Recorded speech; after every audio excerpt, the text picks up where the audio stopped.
Well, hi, it's Grandpa Ricky again. This time I'm going to talk about addictions, and I'll start with my addictions. I learned to be addicted pretty early in my life, like I was less than a year old. And I learned to be, my first addiction was to being spaced out, to being disassociated. It was easier than the confusion that I was feeling. I hope the lights in the background don't bother you. They're a thing to help me not get depressed when the light is helping me not be depressed. Because when I get depressed, I get hopeless, and that's an addiction. I feel like I can't do anything, and the biggest addiction that I had that everybody says, yeah, that's an addiction, was rocking. And I would rock back and forth like this as a little kid. And I would just be like I wasn't there. And so how do you get addicted? You get addicted to something that makes you feel better. You like it. And that's why you keep repeating it, even if it hurts you. So like now as an 80-year-old man, I'm addicted to tobacco. Because I use tobacco to help me feel better. Oh my God, that's kind of crazy. But I'll talk about tobacco another time. I got addicted to alcohol when I was 9 years old. And I'll talk about that because I think it was a good story. And it wasn't until I was in my 30s that I wasn't addicted to alcohol. And I learned to fake it. I had pretend parts of me that could make the rest of the world think that I wasn't suffering a lot. And I was suffering a lot because I was so confused. And I would get up in my head, and I still do this. I would get up in my head, and so I would be thinking. So thinking and tumble thoughts and all that kind of stuff.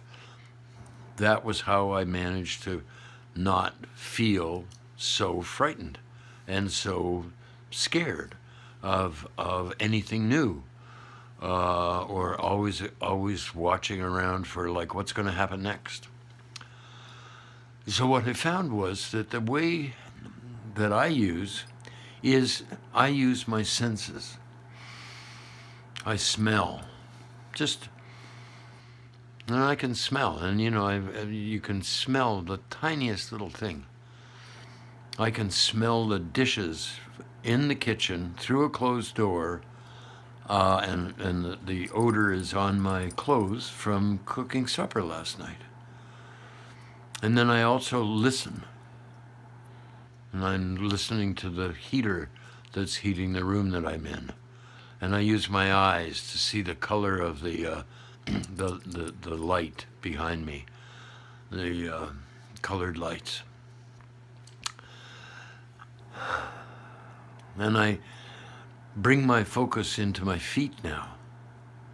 I feel my body. I feel where gravity is connecting me, holding me from floating off into space.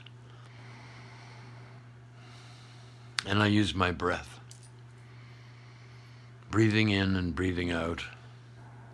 And I've learned to take my consciousness and put it down to about 3 inches below my belly, so I can feel my pelvis and feel my power.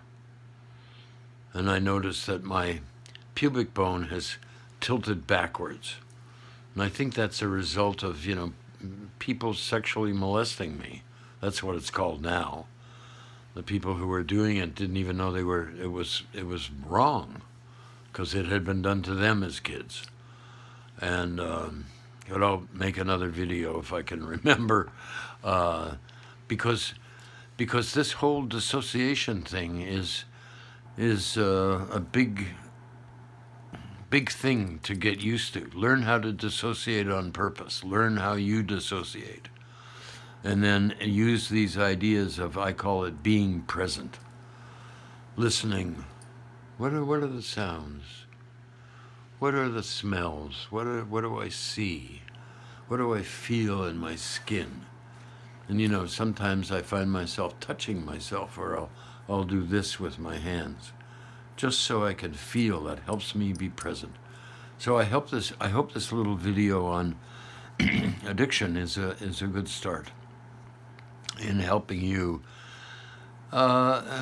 understand your own addictions, and also how to live a life without addictions. And we'll come to that in the next video.